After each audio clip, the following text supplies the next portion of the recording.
Okay, so you've got these optimization problems, and we're going to be doing more kind of real-world problems of a different nature next. And sometimes those involve trigonometry. So I'm going to give you a crash course in trigonometry, and then we're going to solve a couple problems. But so right now, so like, erase your mind of any trigonometry you've ever had. This is going to be different, and so things you've thought about in the past about this may interfere. So pretend you've never heard that word before or even had it. So what we're going to do is we're going to focus in on a circle. And this could be any circle. So I'm showing a radius 1, but it could be any circle. And what we're going to do is we're going to measure different distances associated with the circle using the radius length. Okay, if I can show it. Okay, so that purple bar right there is 1 radius length. So for any circle, that would be 1 radius length, right? If that circle was 3 millimeters, that purple, if it was 3 millimeters across, that purple bar would still be 1 radius length for that circle. And if that circle was 200 million miles in diameter, that purple segment would still be 1 radius length. So no matter what circle, that purple, we could say that purple segment is 1 radius length. And so the first thing we're going to do is I'm going to take that radius length, I'm going to peel it off its normal spot, and lay it on the circle. Did you see that? Watch it again. Ooh, ah, oh. Okay, so now it's still 1 radius length, but it's laying on the circle. So we're gonna call it that. We're gonna say this is turn on the pen.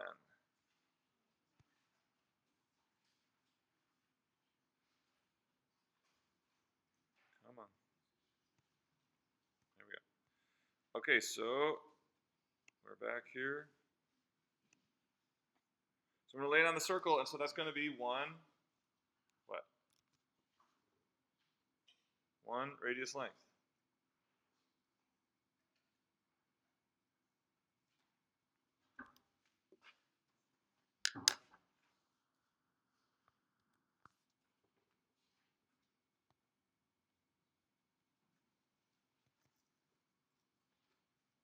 So then I could show more radius lengths, right? So that right there, that would be 2 radius lengths around.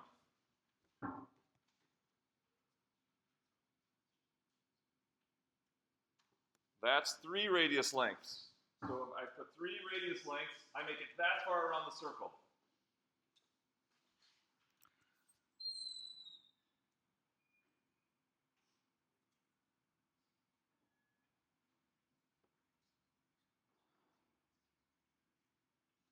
Okay. So notice that exactly halfway around the circle, so there's 4. That tick mark is 4. So exactly halfway around the circle is kind of like a little bit greater than 3. Closer to 3 than 4, a little bit greater than 3. So some of you are already thinking what that number is. How many radius lengths does it take to wrap exactly halfway around the circle? Okay, something a little greater than 3 is this familiar number, 3.14159, but then this keeps going on and on and on. That's pi. So this is what the number pi means. It means how many radius lengths it would take to wrap exactly halfway around the circle. Did you know that? So that's what the number pi is. If you took radius length and wrapped it, to get the distance of exactly halfway around any circle, it would be 3 pi number of radius lengths to get there. Okay, so let's go back and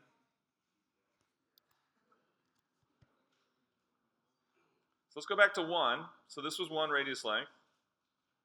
Or let's do 1.2, say. 1.2 radius lengths. So now let's look at some other distances that we can measure in terms of radius lengths. So how about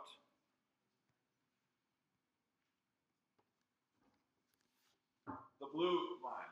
So when we make it this 1.2 radius lengths around, that will determine how far to the right of the vertical diameter we are to that final point. So what are we? We're 1.2 radius lengths. And when we're 1.2 radius lengths, what do you estimate we are? How far is that final point to the right of the vertical diameter? How many in radius lengths? So how many radius lengths is that across to get to that point, or this dimension up here? How many radius lengths is that? Okay, is it more or less than 1 radius length? I heard both. Is this more or less than 1 radius length? Less. 1 radius length would be from here to there, right? So that would be 1. So how could we measure that in radius lengths? About how many radius lengths is that? Yeah, so do you see it's between 0.3 and 0.4. So let's just say 0.35. Someone said a third. That's a really good estimate. Do you see that? That blue segment is like 1/3 of a radius length, or looks like about 0.35 radius lengths. To get to where? To get to the final point on the circle when we sweep 1.2 radius lengths on the circle. Okay, what about the red one? So I should have written in blue. This is the blue one. So what about the red one? How many radius lengths? So now this is what? The vertical distance above the horizontal diameter. How many radius lengths is that? Pretty close to 1, right? Just shy of 1, because 1 would be, wow, 1 would be all the way up like that. That's the straightest line I've ever drawn. Not just today. Okay, so yeah, so look at this is almost all the way. So maybe 0.9, even bigger than 0.9, right? Like 0.95 or something.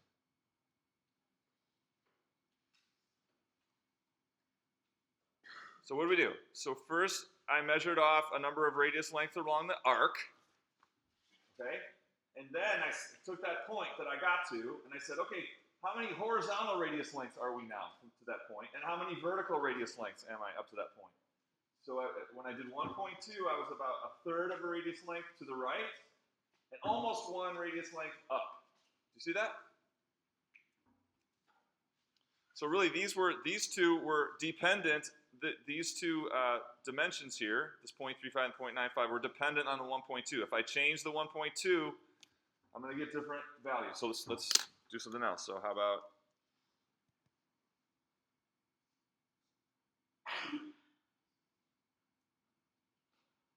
something like that? So let's do this one. So about how many radius lengths is that? How many radius lengths is this one?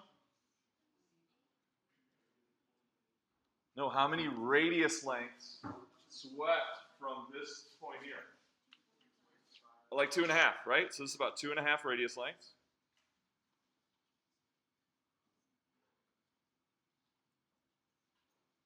And then how many, so let's do horizontal first. So horizontal radius lengths, about how many, that final point that we get to, now we want to measure horizontal distance from the center and vertical distance from the center. Horizontally, what would you say? About? Negative 0.8, because it's now to the left, right? So we're just measuring all these different dimensions in terms of radius lengths. Okay, and then the red one? Positive or negative? Positive about 0.6. Everyone following what I did?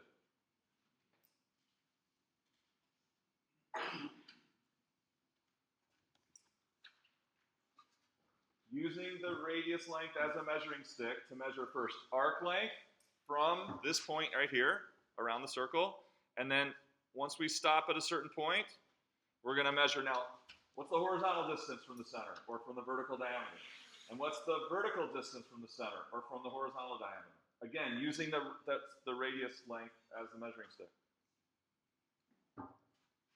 Okay, so what is this first thing? So this first thing of measuring arc length in terms of the radius is, that is simply angle measure. That was what angle measure is in radians.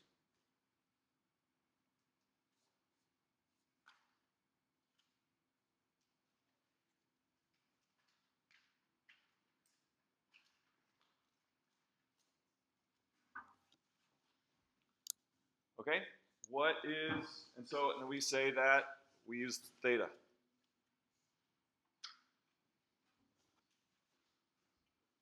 Okay? So theta, radian angle measure, is simply really a length of an arc. Okay, so you're used to seeing angles this way, so that's fine. We can do that. So this angle measure right here is this angle measure here is the same as the number of radius lengths that the arc cuts off.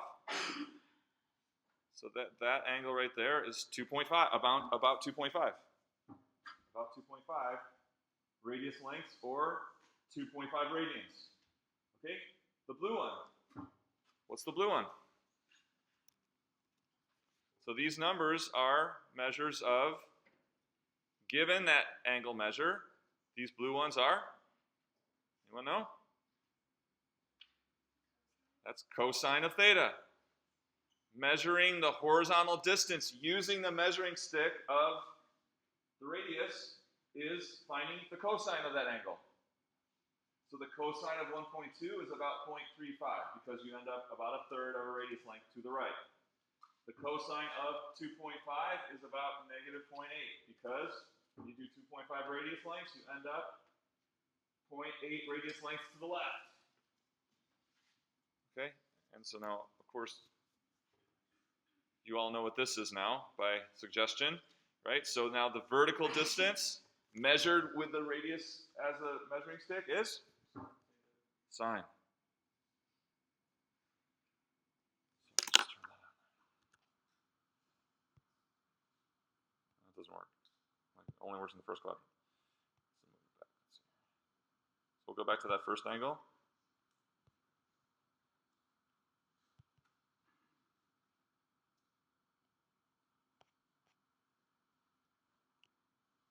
Still doesn't work. Okay, sorry.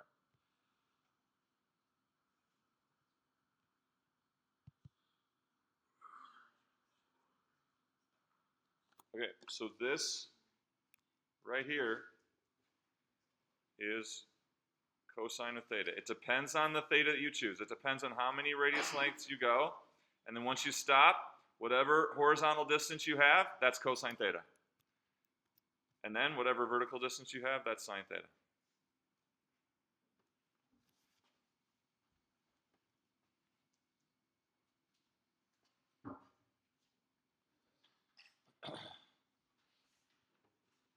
Okay, so let's pretend now this circle is, let's pretend this circle has a radius of 80 meters. It's a big circle.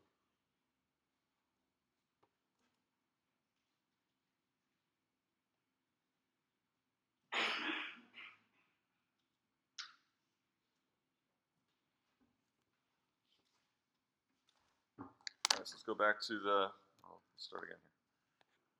Take this back. Any questions so far?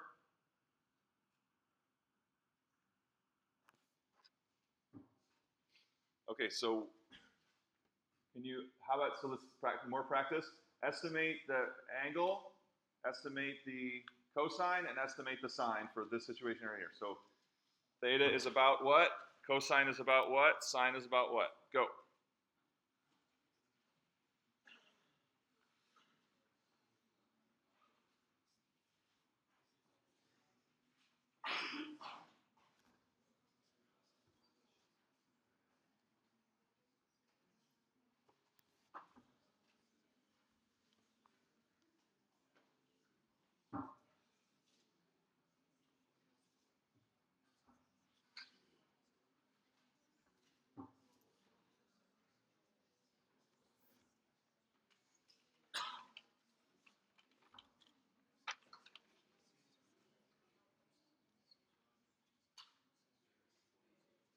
All right, where's John Lee?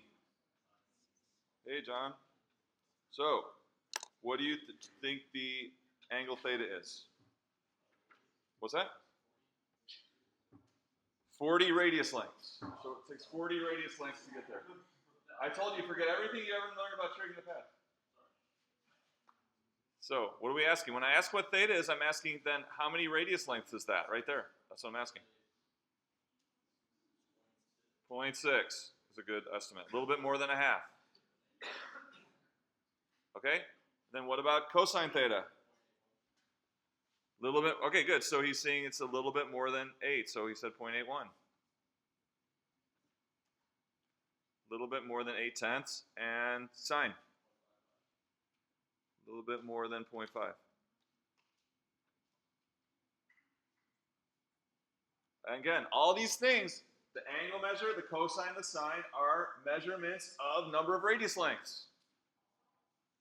Okay? So let's pretend that, what did I say? Let's switch that. So let's say 75 feet. So let's say our radius of this circle is 75 feet. So now I want to know, how many feet is this? How many feet to the right are we? And how many feet up are we? And so if you understand, and then how far what was the angle in feet? Or sorry, not the angle, but the arc length in feet.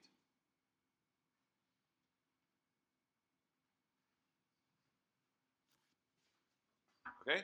So I want to know how many, if it's 75 feet, then about how many feet am I to the right? And how many feet up am I? And how long is the arc length in feet? Go, figure it out. Figure it out.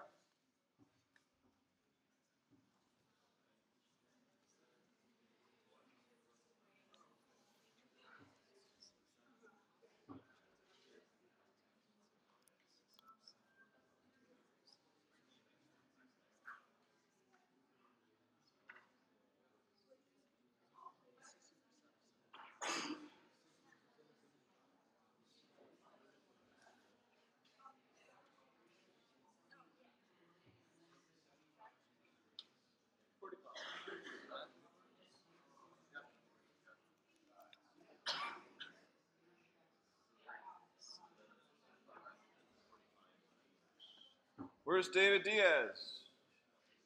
Where's David Diaz? Where is Aiden? You're here, Aiden. So,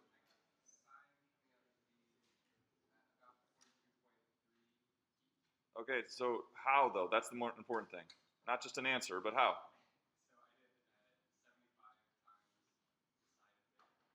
Okay, good. So if one radius is 75 feet and this sine is 0.55 of a radius, then we're going to take what? 0.55 of 75. And you got how many feet? About 42 feet. All right? So notice if we look at this triangle, what is this distance right here? No, that distance right there. That's one radius. And so it's 75 feet, right? Okay? And so our 0.55, so sine theta times the radius gave us this 42 feet dimension. This, right? And what is that? That is the side that is opposite, and the radius is the hypotenuse. So we can see sine theta as the opposite over the hypotenuse, because what? It's the fraction of a radius, and hypotenuse is the radius, right? The hypotenuse is the radius, so the length of that in feet divided by how many feet the radius is, or the hypotenuse, is going to give us that height measured in radius lengths.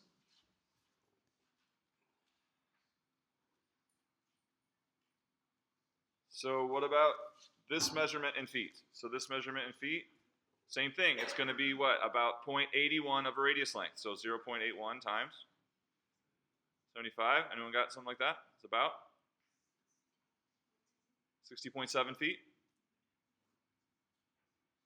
And from that, we see that cosine theta is what we call this the opposite side, and this is it's adjacent to the angle, all right? So we want the fraction that adjacent side is of the hypotenuse. Those both being in feet, right? If that was in feet and that was in feet, that would give us how many radius lengths to the right we are.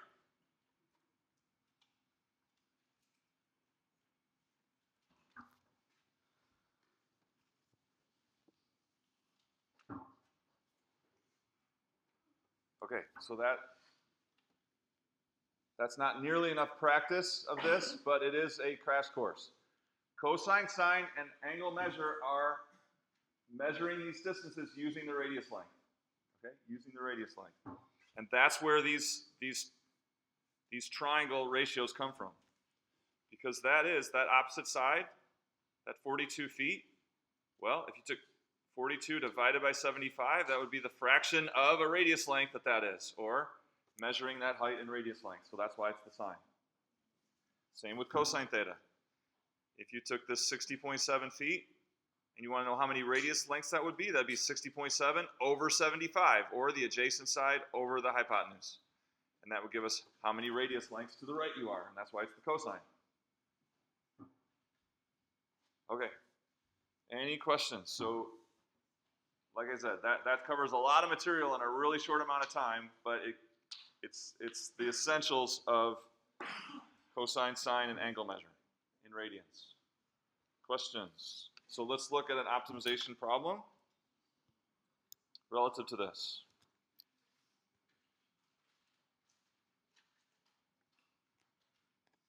Okay, so in one part of an outdoor race, competitors come to a circular pond with a radius of 1.8 kilometers.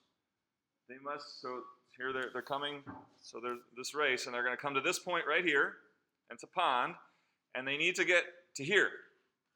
And they can do it however they want. So they can swim straight across if they want, that's fine. Or they can run around, or both.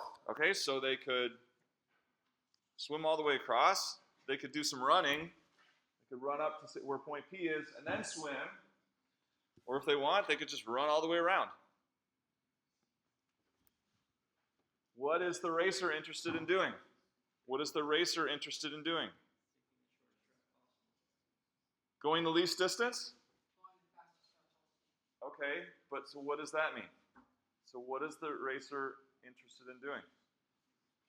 Getting from point P to here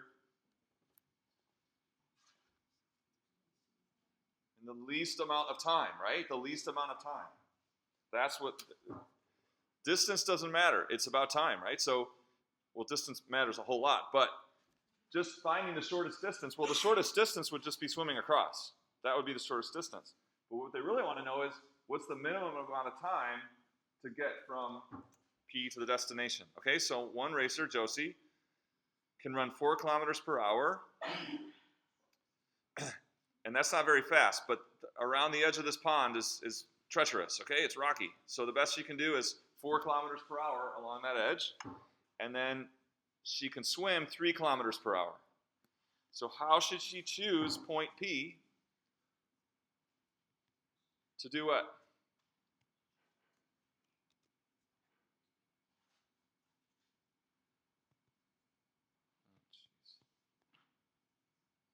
How should she choose point P? What did we say? Okay, but what quantity are you talking about? To get to the destination the fastest. We need a quantity, something concrete. Right, she wants to minimize her amount of time. Okay? So, what will this... So remember we talked about different scenarios, and we've already kind of talked through those. So one scenario could be swim the whole way. One scenario could be move the pond. Just kidding. All right, so another situation could be run part of the way, swim. So we've got all these different possibilities. And so all of those are dependent on if we want to use our trig here, we're going to apply our trig, going to be dependent on what? This angle, the angle from that horizontal up to the point P where she chooses to stop running and start swimming.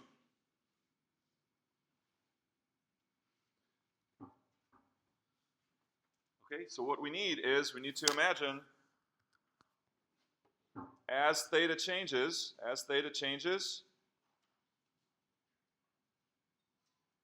what's changing? The distance of the run changes gradually and the distance of the swim changes gradually. And then we need the total time that she's going to spend running and swimming in this case. Okay, so that makes what's going to be our centerpiece function. Our function that's going to be the centerpiece of this. What defines a function? It's independent and dependent quantities. So what will the independent quantity be? What will the independent quantity be? So if we want to minimize the time, will that be the independent or the dependent quantity? If we want to minimize the time.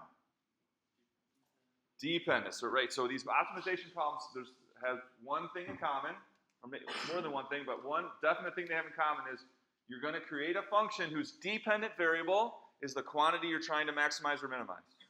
Right? Okay, so what is that dependent quantity then? Time spent, what, running and swimming. What's the independent variable? So what is our variable that's going to create all these different situations of a length of time of running, a length of time of swimming? Yes, or angle measure theta.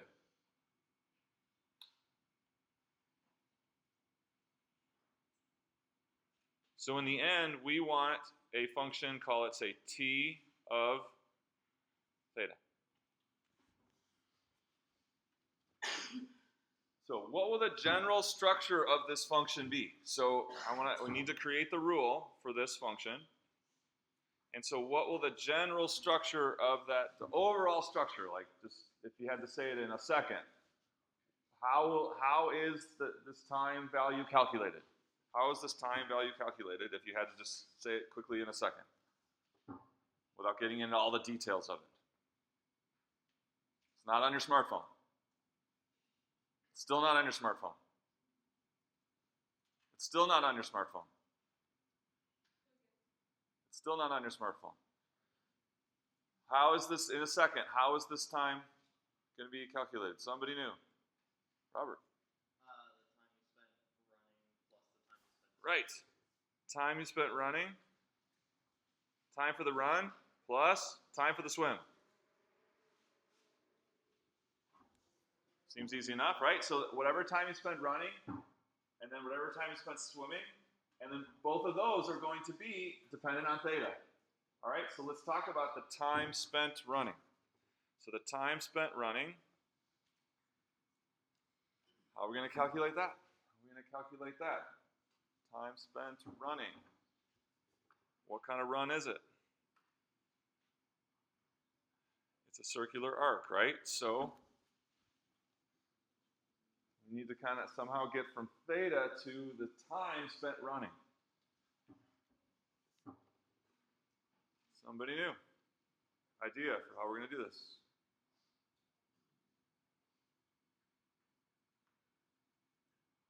First of all, we need to relate time and distance, right? Because it's going to have to do with distance, the distance she spends running, right? So how do we relate the time spent running to the distance she spends running? Only Robert and Aiden have an idea? Yeah. Okay. What do you?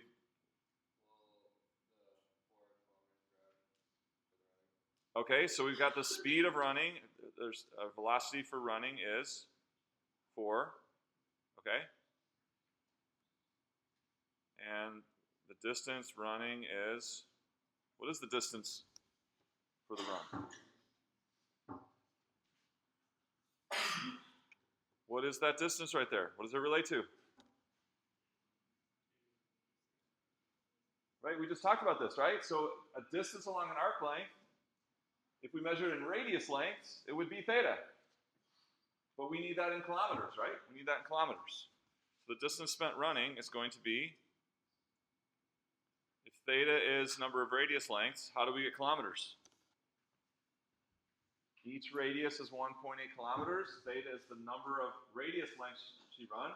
So how many kilometers does she run? Theta times 1.8 theta, right? 1.8 theta. Again, theta is how many radius lengths she runs. If every radius is 1.8, then she's going to run 1.8 theta kilometers at a speed of 4 kilometers per hour. So now we can write down what the time for the run is. What is the time for the run? How do we bring together distance and speed to get time? Is that a hand? No. What is it? Someone's whispering it. Yeah. Distance over speed, right? Because distance equals velocity times time. So if we need time, we're going to take the distance of the run over the time of the run, of the speed of the run, sorry. Plus, what? The distance, same thing. We can do the same thing here. We can do the distance of the swim over the speed of the swim. And we did the distance of the run. What is that? 1.8 theta. Speed of the run is 4. Okay, so now we need the distance of the swim. What's the speed of the swim? 3.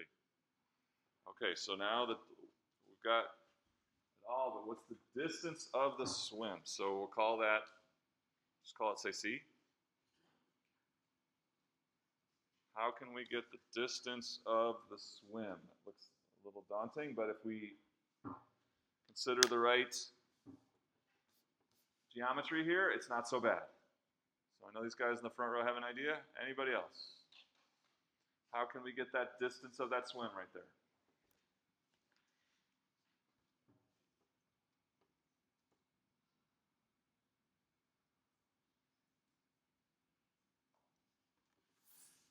So can you imagine that triangle that we came up with earlier when we were talking about, when we were doing our crash course in Trig? Can you imagine that triangle? What does that triangle consist of? It looks like this.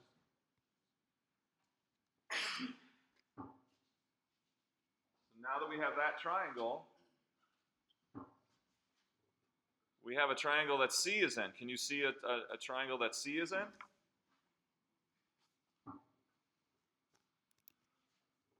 It's this one, right? So it's this big right triangle here. Is that what you guys were thinking? Okay, so we need that distance, and we need that distance, and how can we get this distance, which I called C, very strategically? Right, so you have the Pythagorean theorem. Okay, so I want you to figure that out. So we'll call this distance A here. We'll call this distance B. So we'll see if you learned anything in our crash course on trig, and if you can apply this to figure out what A and B are. What are those distances? Figure it out. And if you're stuck or you're not making progress, you talk to someone, get help. So you're either making progress or you're getting help, okay? What's the distance A, what's the distance B, and then what's the distance C?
You guys got it? What's A?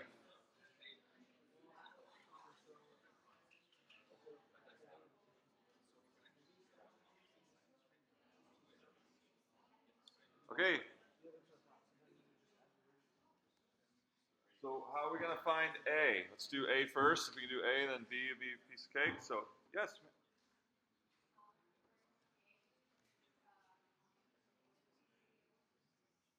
Nice and loud. Nice and loud.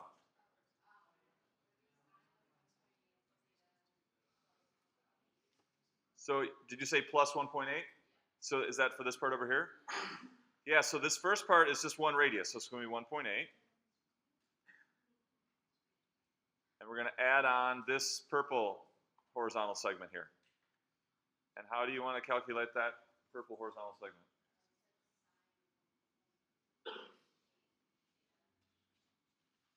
Okay, sine of something. Is that right?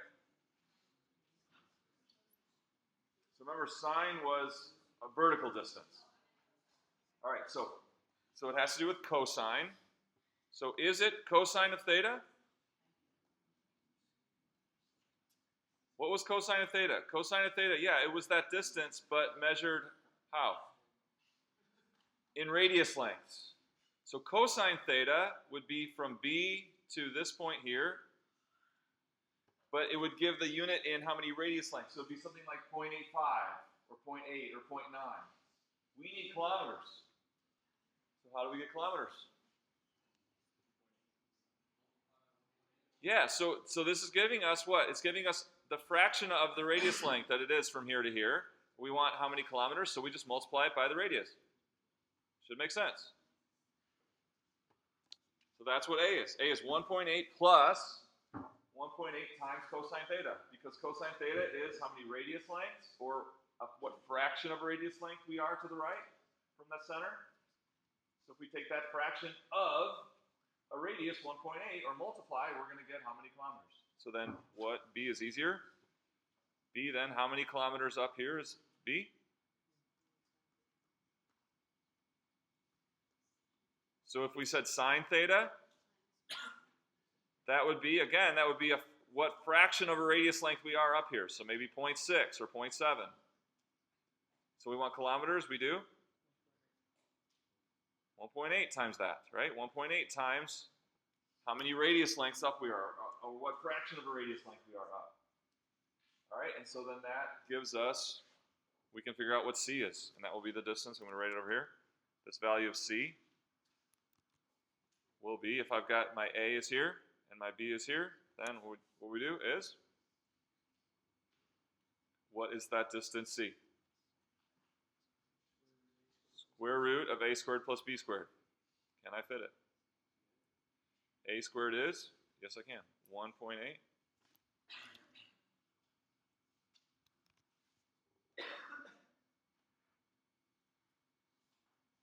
Plus 1.8 cosine theta. That's A, and we need to square that. Plus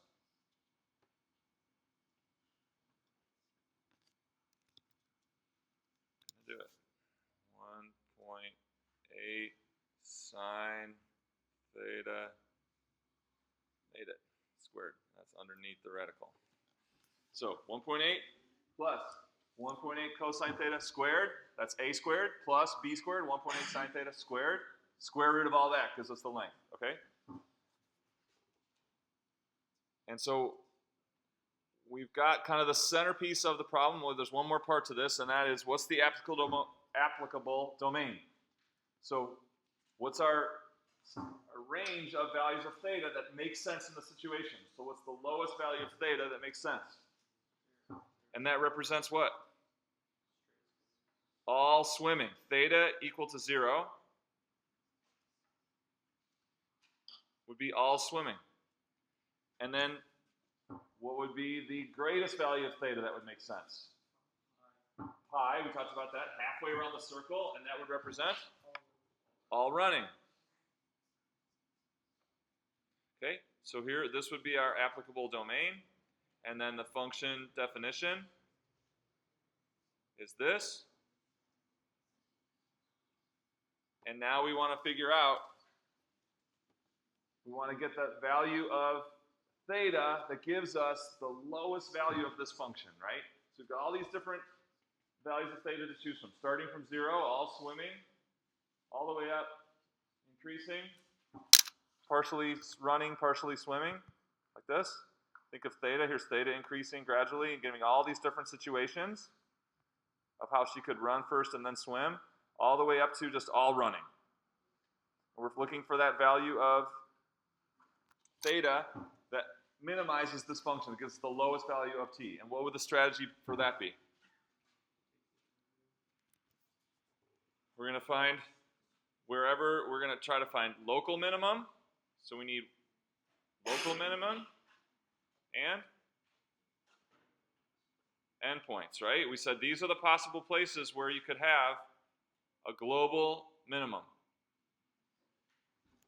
How do we find the local minimum? The local minimum was that situation where we have what? Decreasing, pause, and then increasing. And at the pause, what's true at the pause? The rate of change is 0 at the pause. So we're gonna find the derivative of this thing. We're gonna set it equal to 0 and solve for theta.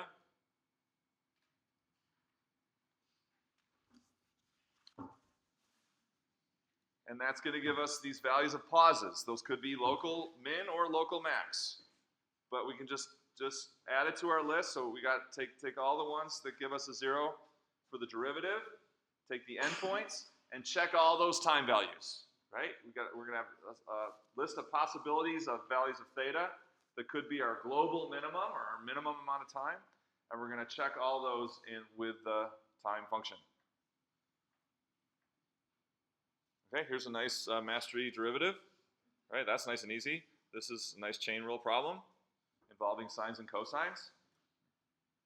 So, and then you need some good algebra solving and applying some trig identities to actually figure out what that value is. So, but the big picture here is much more important. Like the big picture of solving this problem. Okay, anybody have a question on this example? Hopefully you've dug in and you've got started. If you haven't started on Wednesday's written homework, you have to start tonight. No way could you do this in one sitting on Tuesday night. Okay, there's lots of practice. You probably need office hours today or tomorrow. So make sure you dig into that. So let's just